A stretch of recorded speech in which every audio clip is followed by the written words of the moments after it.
Does any one of you have any question already in mind about the stories or about the situation of... Welcome to the Q&A session. Yeah. Of the European citizens? Yes?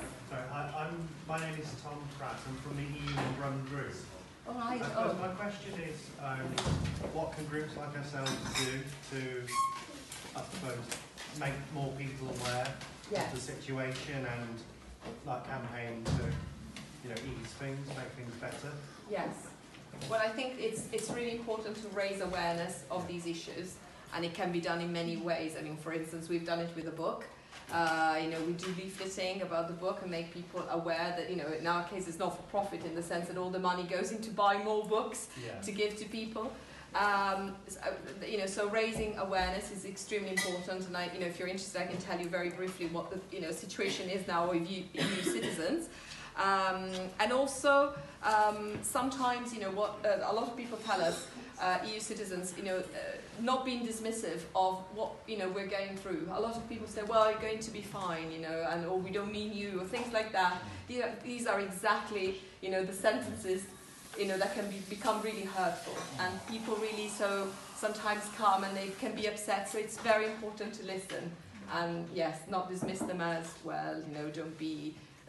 too worried, or don't be, people have every right to be worried, angry, disappointed, or whatever. It's normal, I think, in this situation. So I hope I've answered that question. Yes, Thomas. At the referendum, it was noticeable that C2D&E voters voted against their own interests overwhelmingly to leave. So how can we sort of broaden the working class appeal of the Remain movement? How can we get working class people to support staying in the EU rather than going all out for Brexit next time? It's more political, yes. Okay. As we, on behalf of the Roosevelt Movement, as I said before, our stand was to, remain, although we do believe in a sort of strong reformation of the European Union. What we're trying to do with our movements, it's born easily now, it's spreading, all around Europe. We want to inform people and do like a work of, information and pedagogy, because we believe is really important. About Brexit vote, for example, I was talking before the Q&A session, and the whole Brexit vote itself was actually fought on false pretenses. We say that democracy works when there is an informed citizenry. People are asked to vote on a subject, which is incredibly useful because this is how democracy works. But you need to give a chance to people to actually know the facts. And when I say facts, I'm not talking about lies or political slogans. Those are different. Those don't count. You need to be able to, convey to every single voter, in this case, the relationship which is between the UK and the EU, which is very intricate, and is formed of lots of ins and outs. So you need to tell them what exactly they're voting for. And as we know, for example, that loads of people, even after the vote, for example, they didn't really know, or they thought they had a say on, things like immigration, for example. Which turned out to be completely untrue. So I think what we can do, each one of us in this room and all outside, we can be informed. If we need to vote on something, we can be informed exactly about a certain, and thoroughly about a certain topic. And from a sort of political perspective, I guess, this is exactly what we're trying to do and achieve. Can I just pick it up, just add something to what Emanuela was saying? Hi, my name is Marco and I'm from the Roosevelt Movement as well. I think if you look at the recent campaigns, even the left-wing campaigns were very emotionally led. And we tend not to acknowledge the criticism that people have about the European Union. And I think this is one of the biggest problems. We need to acknowledge all of the problems the European Union has. And in terms of, we are called the Roosevelt Movement after Franklin Delano Roosevelt and Eleanor Roosevelt. And if you look at the last campaign of Franklin Delano Roosevelt, it's an interesting campaign because at the time is when public relations started being quite popular. And there was a big PR campaign that was very emotionally led against Roosevelt. And what he did was to inform people. So he reacted to emotions by providing the right information. So instead of trying to fight emotions with emotions, and of course fear a lot of times wins over hope, we need to provide the real information. We need to inform people about what's being talked and discussed and provide them with the information. I think that we tend to undervalue the public. In politics, people tend to undervalue the public opinion. We should stop doing that and acknowledge that people are willing to understand and participate in politics. And the moment the left-wing parties will start doing that again, I think we will have the upper hand on issues like Brexit. Yes. Can I say, regarding the first question that was asked me about, about informing people, in terms of EU citizens' rights, what I like, you hopefully to bring home is the fact that at the moment, guarantees are not there yet. I mean, everything is still very vague, and people need to understand this is not, being, spreading alarmism, but it's just, make people aware that this registration process that we're talking about, the settled status the government talks about, is really something we will oppose, because it's, it poses a lot of risks.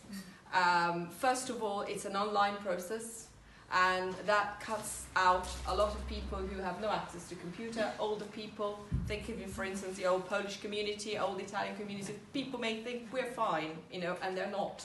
At one point, they'll wake up and realize, oh, because this settled status will mean having to register, and it's not only a registration, you have to regularize basically your position.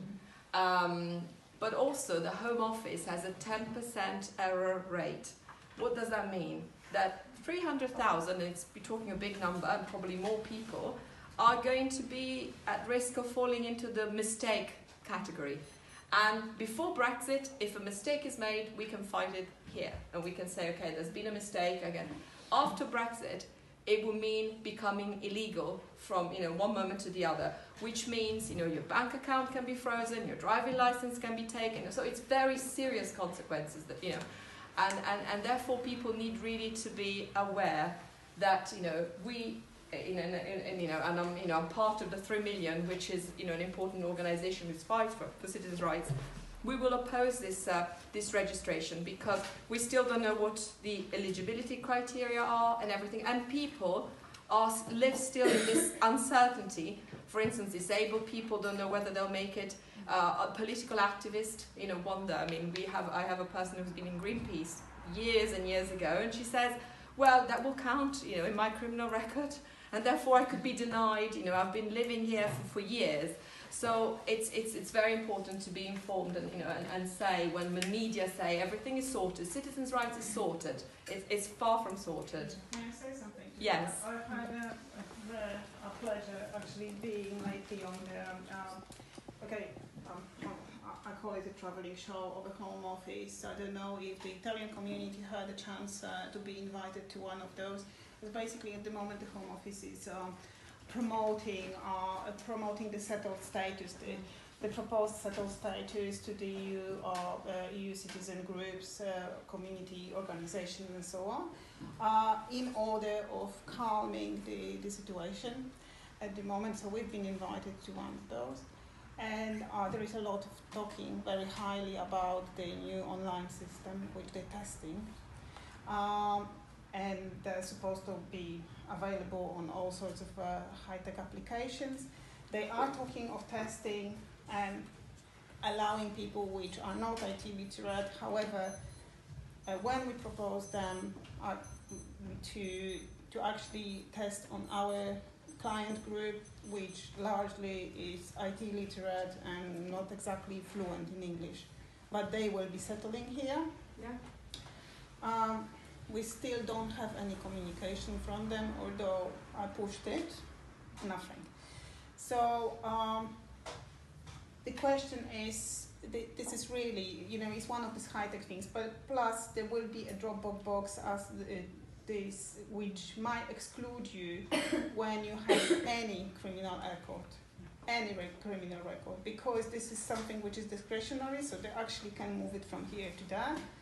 So we, like some of the experts which you've been reading, was about someone's criminal record. And these are serious things. I mean, the deportations going on now, we know, but some things are as small as one of my ex-clients actually being, well, my client wasn't deported because the process was stopped, and we largely helped with that. However, he was basically stopped on the street being slightly rowdy, okay? And that was based, the decision was based on something which he did far away in his life, and he was sentenced for that, and he fulfilled the sentence, and he was completely re-educated person living in Britain, working, paying taxes and so on. So these things are happening all the time, so we will be, yeah, we're just falling in this. Well, when you move to a country, another EU country, you register, and you know nobody. I mean, of course, EU. You know, within the EU, there is already the power. I mean, of removing somebody who poses a threat, a real threat to society. So that's something, you know. But going back years before, and you know, and using things from the past, you know, to decide whether you're eligible to stay, it's quite a dangerous thing. And you know, we know the government is going to sell it as just a few questions, 5 or 6 questions. Well, I was talking to an immigration lawyer who deals with these things all the time, and he says they will have a clear idea of who they want to keep or who they want to get rid of. And you know, therefore, if you're you're a low-paid worker, if you're disabled, if you're it may weigh on you, and this is really dangerous. And therefore, we need to be aware that just awareness is the main thing. Not everything is sorted. So I'm sorry if I I slightly changed the focus of, but I think it's really important that this message goes through, and that yes, we are touched by the stories, but at the same time, we make people aware. And this, when the government will say, we have a pilot scheme, why don't you pre-register? I would say, wait, don't go under the radar of the Home Office, and go as late as possible when it will become inevitable probably at one point, unless we put enough pressure, and that's what we're trying to do, to put enough pressure in order to make things easier, and that we don't have to fight any error from outside, because with a bank account frozen for a year or so, I'd like to see how many people will be able to fight the system for mistakes that maybe have nothing to do with any so yeah, so I hope you understand the. If I can add something about what Thomas asked about the answer of Marco, about how can we reach the working class people that are not interested in general politics. I'm a journalist as well for independent media. I'm a journalist as well for independent media, and but still, social media, for example, the internet has become very important. But as we know, social media and independent media as well, the risk for this is that it might become like an echo chamber, where you're looking for contacts that are thinking the same as you. It's confirmational. Yeah. So it's very difficult to reach out other people. That's why it's very important to arrive to the mainstream media as well. And the only way to do that, or among the few things that are possible to do, is operations like this. Lobbying through. That's why Elena, for example, is not getting any money from this operation, because all the money goes to the books that are sent to MPs, authorities, in order to raise this awareness, until you find the people in politics, especially, that then in the media are saying things, and so these things are heard from as many people as we can, on the TV to or capture on the their radio. attention and hope that they will talk about, and that's why we say yes to whoever invites us, because to raise awareness. That's the main thing, to come out of your comfort zone where everybody thinks the same, where everybody's a user. So it's yes. And also, if I may say something, and then I give the word to Silvia. From a political point of view, I would like to say something that might be maybe a little bit hard for some of you. But if we can see, take the good out of it, because we are in this situation, this messy situation, we may look at it now, in this moment, as an opportunity maybe to rediscuss what EU is, and because if we look at it, at the history of EU, it was always based on economy first and then finance took over absolutely, especially through Mario Monti and other people, that took over. We would like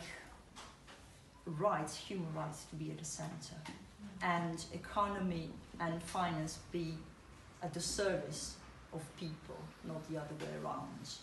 So maybe this can be an opportunity to raise this topic and say, wait a minute, we can still fix it up, but on this basis that we discuss about these things that matters to the people, not to the elites. So this is something to consider, and now, and to leave aside emotion, that of course we are all involved emotionally, but we have maybe to try and start to see things also from this point of view, and take, trying to get the best that we can out of this fight. Yeah, I just wanted to follow up on that, Lenny, because I'm kind of trying to I'm kind of wondering whether publishing or doing some sort of output that might, give some prominence to the like economical downfall of Brexit, or to the contribution that immigrants from the European Union give to this country might be a way to actually also address some of the maybe also the concerns of the working class in Britain, because I think what is not yet clear to many people is that the economy is going to get worse, and the consequences of Brexit are going to be paid by the working class, not by people with good jobs and good salaries, and so I wonder whether, because I think this book is amazing, and I wonder whether, for a future publication, you might want us to consider, the data and facts, basically, to try to really, move away from the emotional or the personal stories, to kind of focus more on, do you have a clear idea of actually, what you voted for, and or what is going to happen? Of course, we don't know yet, somehow, but I think this is really, I was really, struck by the remark that, we do need data to kind of reason around data and numbers, and in my opinion, even the Labour Party is actually not providing this. I'm very frustrated, I have to say, but, not only the lack of, a clear position, but somehow also by the lack of a discussion that is informed by numbers, by, information, data. Which is why I was talking about information and the Roosevelt campaign. Exactly. It's one of the most emotional tactics that they used during the Brexit campaign was the infamous bus, right? With the 250 million a week they would have spent in the NHS. Instead of doing an emotional campaign based on fear like we have done, the Remain campaign is done, we should have just said immigrants are net contributor to the NHS.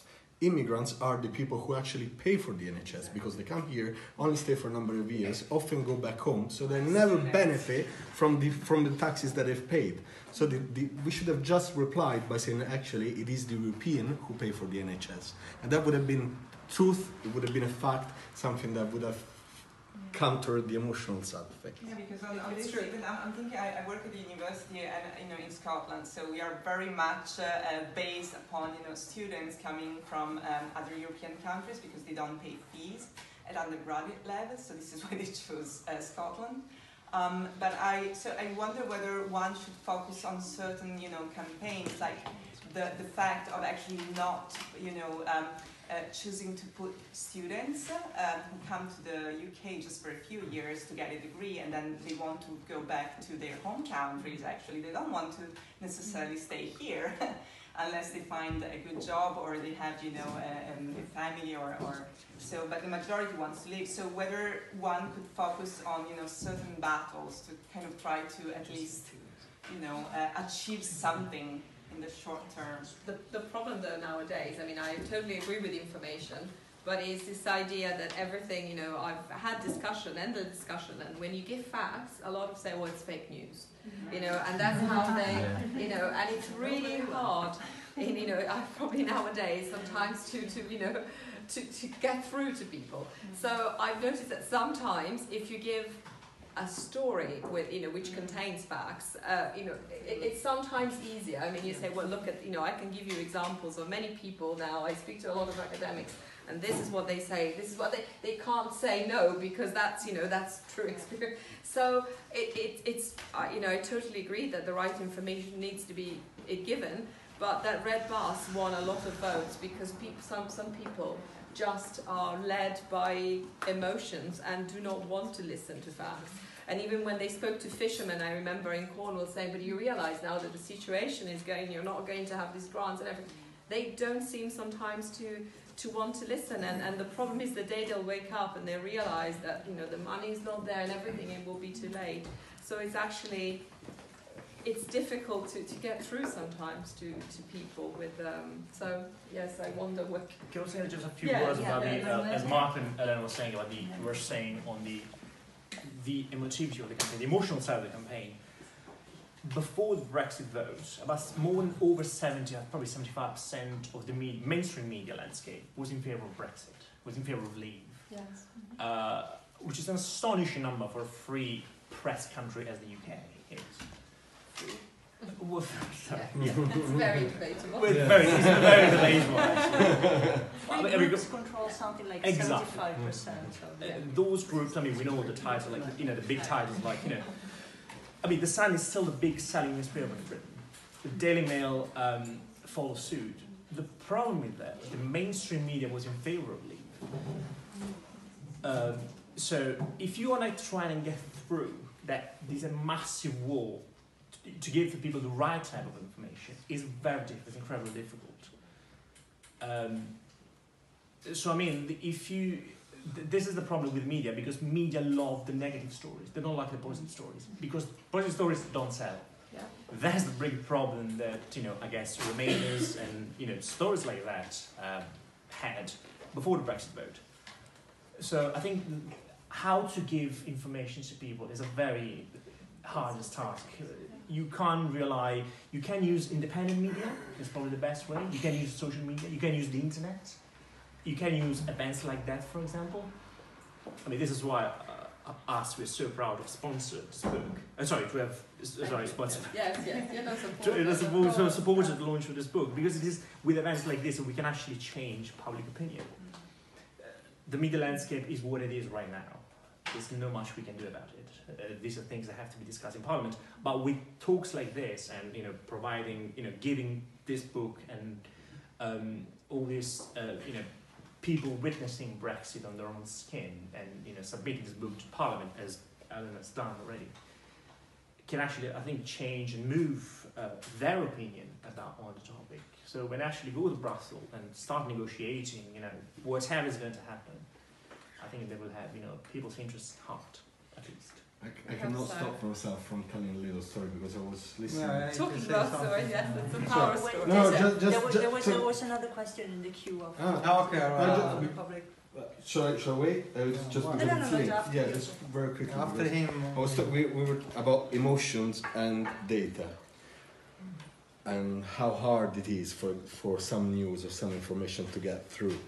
And I just think about the fact that we see a lot of barriers around us, but we've never been in a society that also allows for that many opportunities.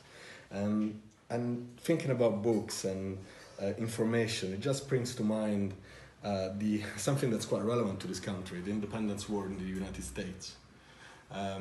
People think that the French helped winning the war, but actually that's not exactly what happened. Thomas Paine was an editor in the United Kingdom, and he was asked to go to the United States and write a little pamphlet called Common Sense. And the reason why the war was being lost in the United States, the independentists were losing, was that people were not aware of their rights. They were not aware of the concept of being a citizen. And he went there, wrote a little book called Common Sense, and started going around all the different armies, the different groups of the army where they were dislocated, and started telling people, explaining people why they had to fight. Because they were citizens, and as citizens of a country that existed in its own right, they had to be represented by people who looked after their interests. And actually, much earlier than the French arrived, the war started completely changing. The independentists started winning the war because they became aware of the reason why to fight. And that's why I think actually, in a society with the internet, content like this is much easier to spread. You don't have to go around one by one to all the different locations where the army is. You can actually spread content like this, like a binding a positive virus that actually infects people around you. And so I think it's a nice story in terms of you can couple information and awareness with emotions, and potentially people will do it themselves. Absolutely, no, I agree. It's very true. And in our case, when I've seen, I remember there was this picture of all the Sun, all the titles, every day, and migrants, migrants, and you realize 20 years of that, how it has transformed the mentality of many people who, read these papers every day. But likewise, I think, for instance, this book it came out of, it's a Facebook project, basically. We asked people simply to join us and tell us how they felt, and this was unthinkable before. But also, we discussed many times, we are immigrants in the broader sense, but above all, we are citizens. We are EU citizens.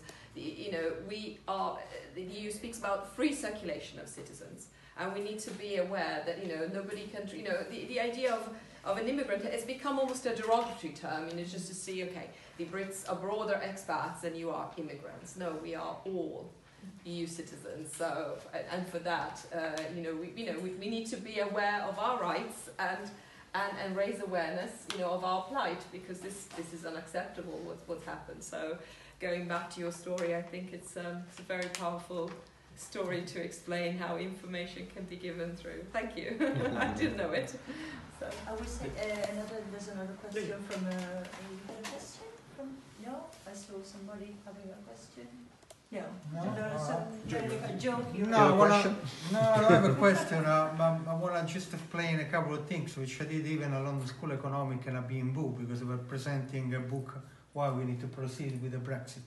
Like you say, the fishermen in Scotland complain about, you stop them to do the activity, but that's basically a lie, because the English government, it didn't fight for them to continue. But we got the same problem in Italy, where EU obviously come and say, you produce too much orange, so you have to cut it off. That's just the politician, the European representative or any country go there. Yes, of course, we can stop to do the fishing, we can stop to do the orange, but you need to give us time, basically, to reintegrate this world population, been living there for years, in the case of the fishermen, over 100 years, to be reintegrated in the society before we stop to do that. It's actually, it's their mistake. They haven't opposed anything. They say you need to stop next year to do that. They started. So again, there no familiarity, with the true things of their politicians, the people they vote. That's one of the problem is going around. We got the same problem in Italy. We got these stupid things to become a joke. I don't know, for example, when you go in the supermarket, now in Italy you need to buy a plastic bag for the food. Not the shopping bag, but just, if you buy, a fish or meat, now you need to pay an extra like 5p or 2p, I don't remember now. 3p, I think. Okay, yeah, it becomes a silly joke. But this is implied only in Italy, because in Italy they decide to go ahead, with the rule as a basic. The country doesn't happen, right? It's the interpretation of the law of the government. And what they done in the United Kingdom, a lot of law they just go without opposing themselves. And they blame the Europe because they don't have any structure to opposite that. So again, it's their mistake, and we pay for it, which have been, as I said, a lot of Brexit meetings around the country. I don't even want to say what I hear, what I finish. Going back to European laws, I think what we need to acknowledge is that there is no European Union. There is a European disunion at the moment. Countries actually are, in a certain sense, they're right in pursuing their own interest. There is no political union. We are talking about having a Ministry of Finance, we're talking about a shared army, a common army. Whose interest is going to look after? Who's going to make the political decision to deploy an army in any place in the world? We need to acknowledge the problem that the current European disunion has. We've got the only parliament in the world that does not write the laws because they're written by the Commission, who's not elected. So we've got some fundamental problems of the democracy within the European Union. But at the same time, as I said, the Roosevelt Movement has got the objective of spreading and talking about the human rights. And in a globalized world, we believe we need the European Union as a common political bloc that advocates for a different model than the neoliberal model. We need the European Union to be living proof that a social liberal model can exist and can sustain itself. So the question is, how do we reform the current European Union? And this is what nobody's talking about. Yesterday we went to a conference and the narrative was very much that of, are you for the European Union or are you against the European Union? And this is the usual debate. People talk about European Union in terms of, are you for it or against it? European Union is a means to an end. It's not an end per se. It's a means to defend the democratic values of our society. At the moment, the European Union is not a democratic institution. But we need it. But we actually need it. So it's about how do we engage with the European Union through our own national politicians in such a way that they are forced to drive positive change and progressive change in the European institution. I think this is the topic that nobody really talks about, and nobody really considers what we were talking about, that people already feel to be European citizens. So they need a European representation. They need to be able to elect member of parliament who are in the position to be able to write laws that reflect their own interests. I think this is kind of the key. I remember in the summer school in Brussels, Professor Tony Venables called the book a first example of what European citizenship is in practice. And I was really struck by that because I never thought about it. But it shows that as citizens, we already feel European, and particularly I think in Britain, it's very strange, in a country that has always been a bit Eurosceptic. So many, people from all over Europe came, and they felt really strongly European. And now that these rights, might be taken away, are in jeopardy. We realize, that we really feel European at heart. So, but of course, there's still, a difference between, we have to create first of all a Europe of people. That's true. I mean, that's the most important thing.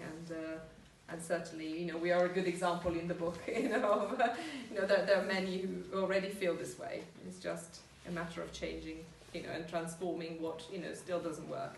But I also think it's a very young project. It's only 70 years old, so The problem with democracy is that all modern democracies were based on a constitution. So Italy is a very young country, but the moment you constitute yourself as a democracy, you need to write a constitution that draws the objective of that country, of that democracy, and that's what we lack at the moment. We would really have to go. We've got treaties like the Maastricht Treaty that are completely based on the wrong assumption. We need to actually rediscuss them and put politics ahead of economy. We just living. We sometimes when we talk about public debt and the 3% deficit we just imply that there is only one economical theory. And we treat it as a dogma, when actually, if you look at the context in which the European countries thrive, between 45 and the 70s, we were following completely different economic policies. When in 1944 the Labour won the election in the UK, they called William Beveridge, a liberal, to build the welfare system in the UK.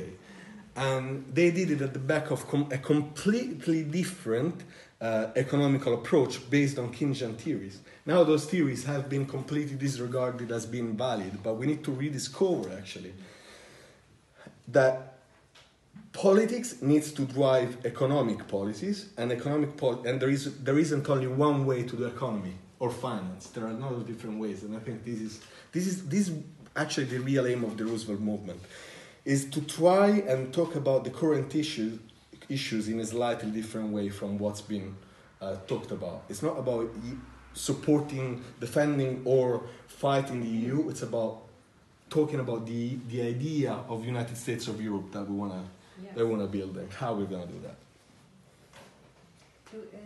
Other questions? I'm not really a question that sort of relates to some of the things being said about how people's minds can be possibly changed, or at least some effect could be made on the sort of majority, those people who voted to leave, mainly from the working class and the poorer sections of the working class and the poorer areas. One point is that the same old racist argument predominated in the referendum, in the lead up to the referendum, came up so clearly over right at the end, with Farage producing the poster of refugees coming in from Syria. So the same old racist issues were there, and people were saying things like, these people are taking our jobs, these people are keeping down the wages, these people are taking our houses. The same old thing that we remember from Enoch Powell back in the 60s against people coming in from Africa and West Indies and Asia. Those arguments have to be countered, and I agree they're best to be countered by facts, rather than just calling people racist and slagging them off. One point that's been mentioned, of course, is that the National Health Service, that so much issue has been made about, would effectively collapse if it wasn't for the EU citizens running it. And that's not just the EU citizens that are here now, some of whom are trying, are wanting to leave because of this disgusting result. But it's also potential EU doctors and nurses and health workers to come in the future. Another point, how things can be presented in different ways. The fact that the economy in the UK is actually not doing too badly at the moment, the fact that unemployment is actually going down, is being used by the media and the Brexit people to say, look, Brexit's not that bad, it's not that bad at all. It's the predictions are not coming true. But it means it can be used another way. You're saying that these people are taking your jobs, you're saying that they're running things down. The fact is that all these European citizens are still here, and the unemployment is going down. So it's just nonsense. Another point, if I could just briefly say, which is more possibly emotional, the slogan that people were putting forward in favour of leave was, let's take back control. Yeah. And it's pathetic and sad to see that poor people in Sunderland and South Wales were saying, let's take back control. And what control are they ever going to get?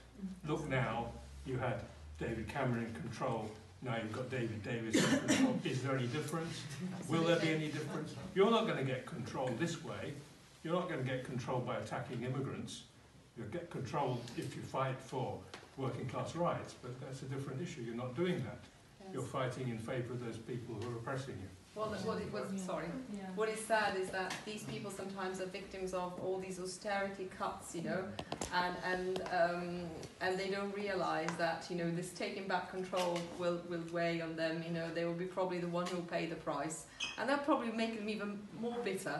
And it's a really sad thing because yes, I think they don't realise that the root of their problems doesn't lie on, as Joan Laplana says, is that immigration is not the problem, phobia is, and yes, so, but they will, they don't look at the root, and all the cuts that there have been, sooner or later make people angry, and they don't know what why, and it's easy to blame it on somebody else, the last who's come.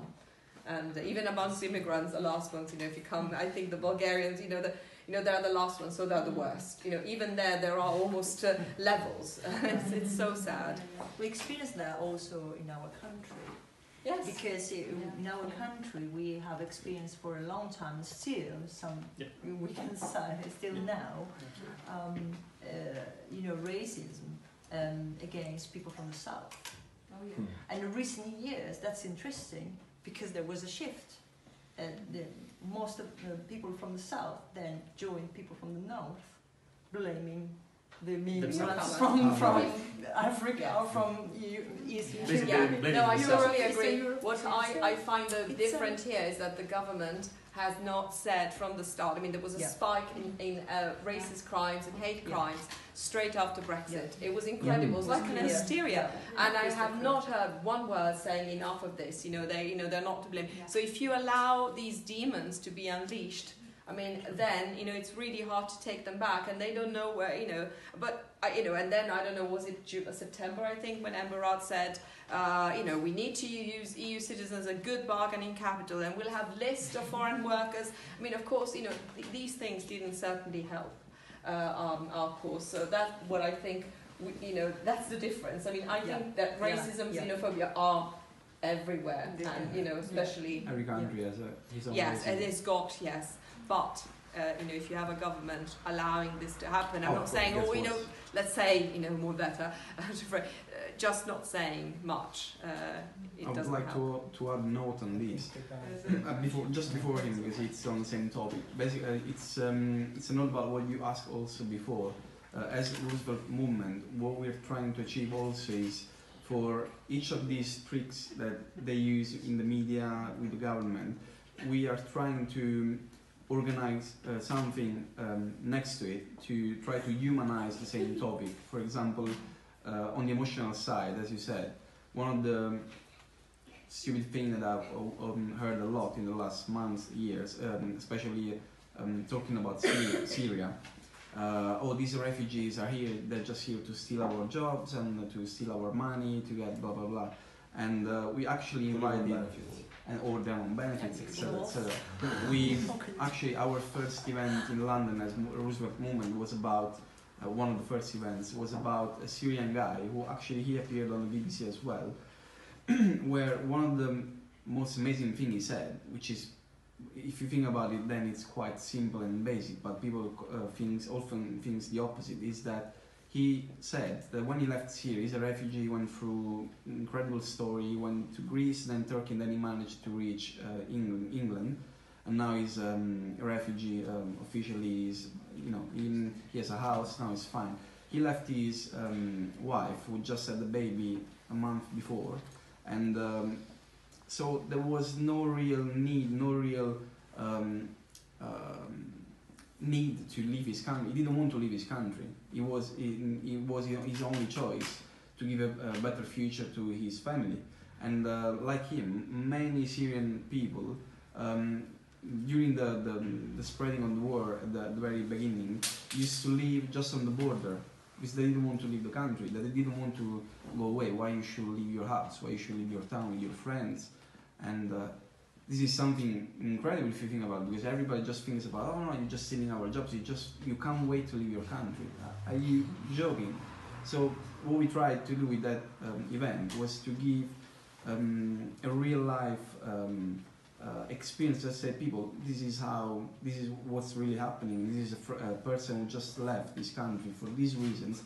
Nothing is true when you think about this and that. So we want to try to achieve a way, and we want to become more consistent on this as Roosevelt Movement, to just give the right answers to some topics, to some questions, and kind of dismantle the lies that lie beneath these things.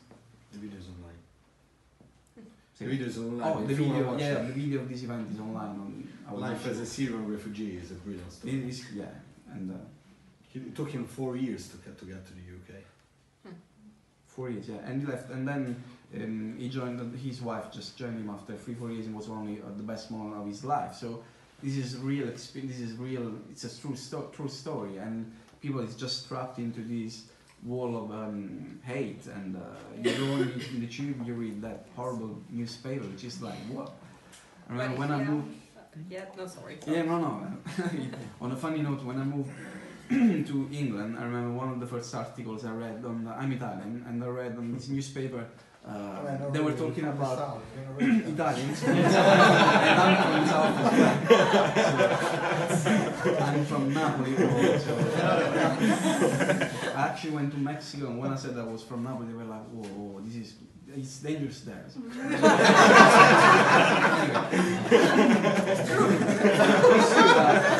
Anyway, let's not become racist with Mexicans. But I read something about those mozzarella eaters. It's like, what? So, anyway, that was a joke. No, but it's true, like EU citizens, you know, they're coming here and stealing all, you know, benefits. I mean, first of all, it's another lie because not many, you know, EU citizens use the benefits. Secondly, I've spoken, and I was saying there are not many testimonies in the book from the very low-paid workers, but I've spoken to really countless Eastern Europeans, and I am so in awe of the amount of work. I mean, you know, there are people, you know, Anita Hoffman from Hungary says, I work still three shifts. I mean, there are people who come here and they work 12, 13 hours. I mean, it's really unthinkable. I cannot imagine a British person doing this shift, but not even an Italian or French. I mean, it's just that they really have this strength and this desire to do well and to achieve something. So after I've heard the stories, whenever I hear this argument, it really makes me angry because, you know, people just don't know, and you know, and they read things or they hear things, and you know, it's much easier to believe the easy lies, you know, and yes, so. And let's face it, I mean, this is the group of people which we as an organization working with, so they, you know, I'm sorry. My name is Gosia and I'm a community engagement worker actually for Polish Experts Association. I don't only serve coffee. If you had bad coffee, you can say so as well. But we actually casework people here, and so we sort of working really grassroots level with the Polish community predominantly here.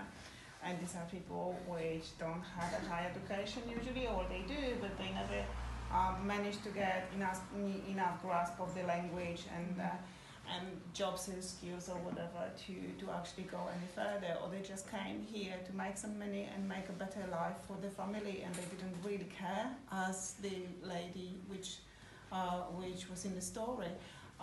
They didn't really care. They left it for later because they had a young family. They wanted to pump a lot of money into them. So we work with them, and these are the voices which we never hear.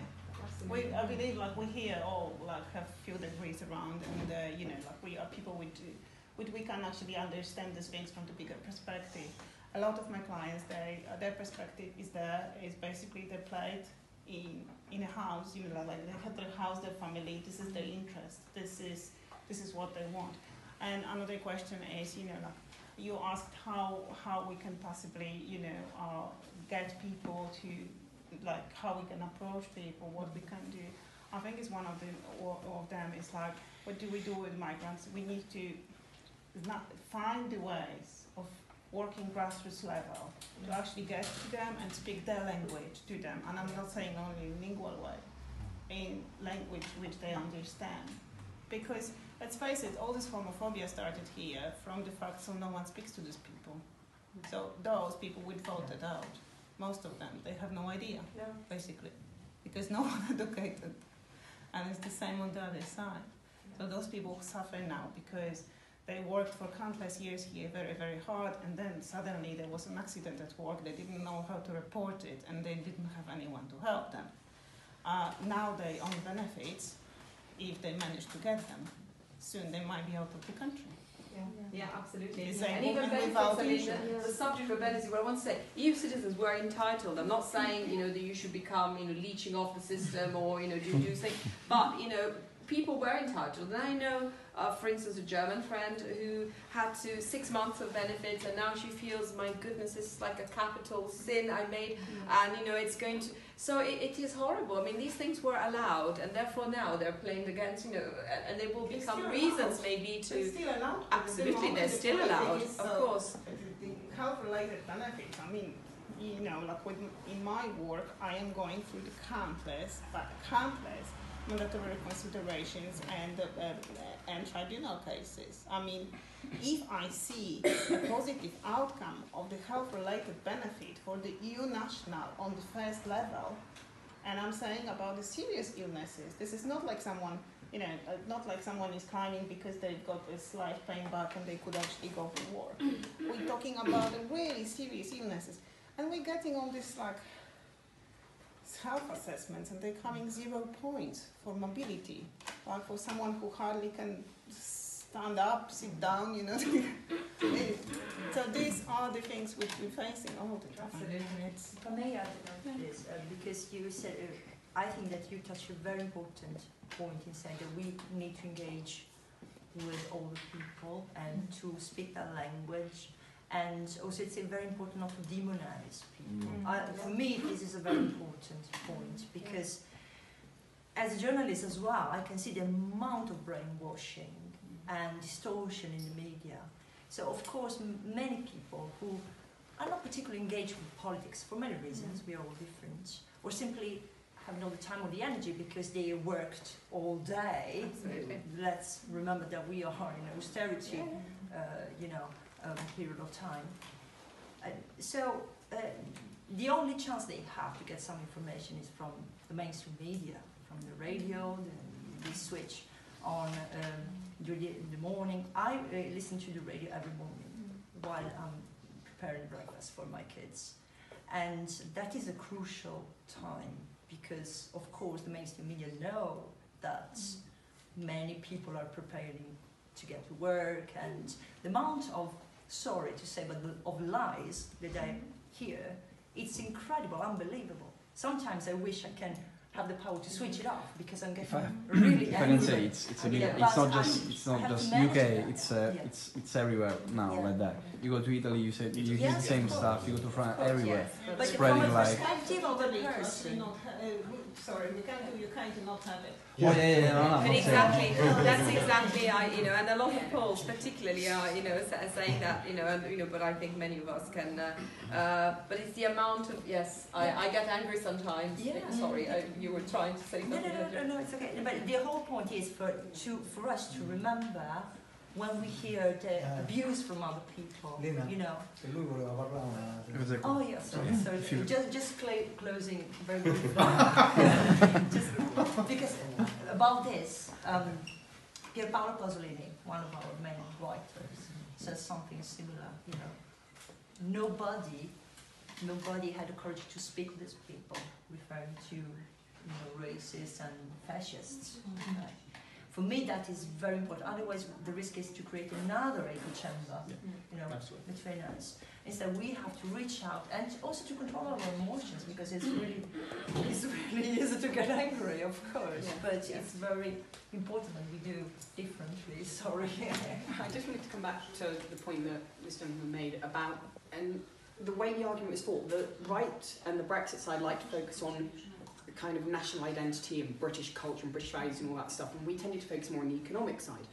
I don't feel the Remain campaign really took the cultural argument to the Leave campaign in the way we should have done, because we would win that cultural argument.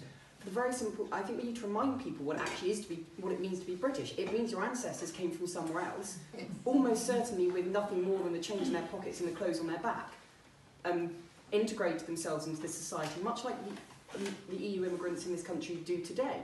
EU immigration from Europe has been a part of English society and English culture going back at least to the 15th century, if not before.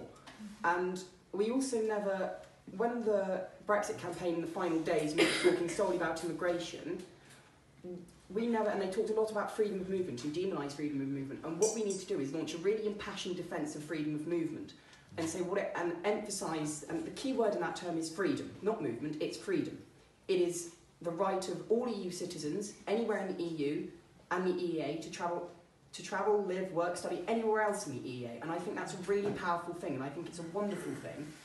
And if we had just launched that, I know we were talking about not playing the emotional side so much, but actually if we launched that really impassioned defence of freedom of movement, lots of people who ended up voting Brexit will realise how much they cherish that freedom to have a week's holiday in France without too much hassle or expense, or to go and spend their stag do on a beach in Spain.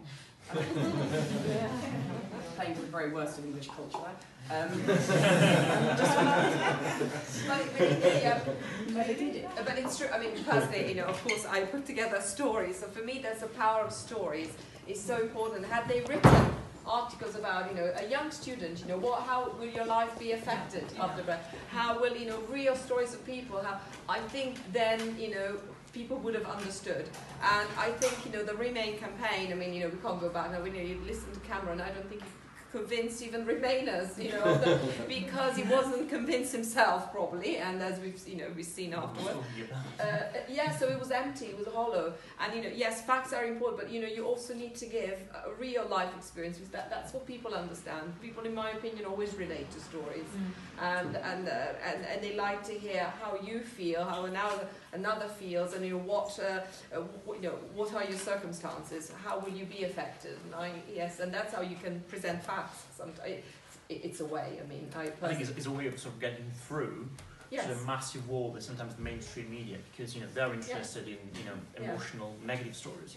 But if you want to get through that kind of information that we are trying to do. It's probably a good way of starting with the emotional bit and then providing information straight afterwards. Absolutely. Otherwise, you're not going to get any column interest at all. But that's the main problem. As Marco was saying before, and Lenny as well, information is paramount. So you need to give, the more information you give, the more people are going to vote with their, with their brain and not with their belly. But what I fear now for EU citizens, and we were talking about, for instance, the Polish community or these, they will hear from the government that everything is going to be fine, everything is sorted, and that's, that's again the fear, and how to get through, the message that no, I mean, it's not clear. You need to be alert. You need to be, aware that that things could take a different turn, and some people can't fight because they have to survive, in some cases, but others can do the fight for them. So I think just like this. Sorry, this conference. I was looking for you. I just had to let the volunteer. So the conference which I mentioned, like with the Home Office, we've been part of. I actually asked the representatives. So you're telling us about like this very positive outcome. Okay, this is the first thing which they told us that is going to happen. Okay, so we're going to have this settled status. We know that the laws can change about it, but this is the first thing which they told us at all. So in fact, they're very proud of themselves, and we're very grateful that they said anything. But I asked them what happens in the meantime. Do they have any plan for the meantime? And it really looked the way. So we are actually talking about the mass of money and energy being put in one thing, and in the meantime, we are where we are right now. The problem is the settled status is not going to be for everybody. Of course. Unfortunately, that's what they're trying to sell, but it's not going to be. They will choose who they want, who they don't. We know they will. And there's been a letter actually sent 2 days ago, and it was signed by a lot of law professors and everything, where they openly say that unless certain things are changed, we are opening, at the risk of deportations, and they made that, and it was the first time I saw it written in a document, and therefore, a lot needs to be changed, and hopefully, by putting pressure, we will, be able to move something. But as far as things are, now, we're still very much at risk. Lots of citizens, unknowingly, they're really at risk. And there are sort of like groups really we need to remember about them, because the deportation in this country costs like £1,200 for a person, so it's not very. It is not, but if that's why the hostile environment was the idea to discourage. If you know you're here and you're discouraged to stay. Of course, and in the UK, I was reading, is the only country which doesn't have a time for. They can, detain you for as long as they like, which sometimes doesn't make sense, but people end up locking for months. And so there are lots of things, in my opinion, that needs to be changed, and we need really to walk with our eyes wide open and to reach communities like that. By the way, detain doesn't mean so that we're using someone's prison and we eat the prison food. That means so we might have a tag and we have to go on our own expense to actually every day to go and say hello, this is me. So and you cannot work even voluntarily. You cannot do anything. Before concluding, can I just say one thing? I would love to, I want to invite you, all of you, to share some of the stories with, or whatever you think is appropriate to this topic. If you want to join us on Facebook, or we don't have a Twitter yet, but just sometimes we have people actually fighting our arguments, and sometimes we just lack the numbers. So if you think if you're interested, we would love to have you on our Facebook page in case you're interested, and join us, and maybe just post whatever you like on this topic and other topics. Roosevelt Movement. Roosevelt Movement, UK. Yeah, a paper. There's a press yeah. release. Also, if you don't mind, we are trying also to build. It would be nice to know who we are in terms of community in Brighton. So if you want to leave also your emails, we know who we are, and we can maybe get together some other time. We have maybe another. We have the time for one last question. Yes, one last question. Yep. Somebody.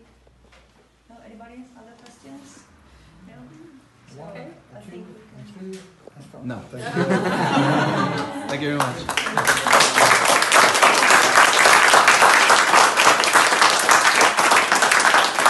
Let's remind the next appointments of a Roosevelt Movement for whoever is interested. Maybe you can remind. We have an appointment of 30. Oh yeah, well, usually we tend to sort of gather once a month, and we also organise an event once every couple of months. And our next appointment is going to be London on the 30th of January, 7 to 9, 9:30, and it's going to be like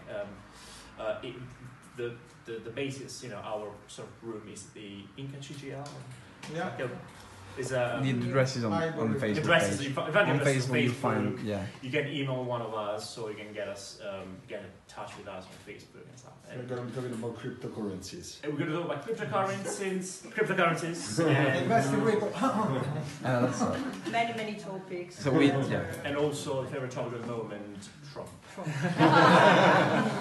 So these are the two major topics of. But please do leave us your details and join the Facebook. And the other appointment is on the 9th of February. Yes. But it's about the Italians. Targeting the Italian community. But it's because we have the general elections coming soon. up, 4th of March. Yeah. So can you explain? So we're going to have basically all the sort of the candidates from the main parties who have been sort of elected. We've been selected, selected for the foreign constituencies. So there's going to be a bit of a debate, more like a Q&A between them. And we're going to be hosting it in London, in our sort of London headquarters. So if you're interested... Sorry. No, go ahead. We will ask them question. So what they think about certain topics. So the more we are, the better it is. So even all of you are invited, so we can make them hard times if we want. You can bring tortage, tomato. All Italian vegetables. The oranges. I mean, you can send your questions on Facebook as well, getting on our Facebook page. We'll be sure to post them to them when we see them. There should be an opportunity to ask questions about European Union. Yeah, of course. Thank you. Thank you. Thank you very much.